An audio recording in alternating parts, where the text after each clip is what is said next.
বন্ধুরা, আজ আষাঢ় মাসে শুক্লপক্ষের দ্বিতীয় তিথিতে আমি চলে এসেছিলাম পুরীতে বিরাট রথযাত্রার সাক্ষী হতে।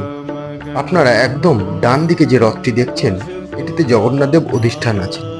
রথের নাম নন্দীঘোষ, লাল এবং হলুদ রঙের কাপড় দিয়ে তৈরি। চাকার সংখ্যা 16টি, রথের উচ্চতা 45 ফুট এবং রথটি যে দড়ি দিয়ে টানা হয় তার নাম শঙ্খচূড়া। মধ্যেখানে রথটিতে সুভদ্রা দেবী অবস্থান করেন। রথের নাম পদ্মধ্বজ, লাল ও কালো রঙের কাপড় দিয়ে তৈরি। 12টি চাকা, 42 ফুট উচ্চতা এবং যে দড়ি দিয়ে টানা হয় তার নাম স্বর্ণচূড়া। এখন যে রথটি দেখছেন সেটি লাল এবং সবুজ রঙের কাপড় দিয়ে তৈরি। রথটিতে বলরামদেব অধিষ্ঠিত আছেন। রথের নাম তালধ্বজ, 14টি চাকা, 43 ফুট উচ্চতা এবং যে দড়ি দিয়ে টানা হয় তার নাম বাসুকী। বন্ধুরা, তথ্যগুলি যদি ভালো লেগে থাকে একটি লাইক এবং শেয়ার করবেন এবং আমার চ্যানেলটিকে সাবস্ক্রাইব করবেন।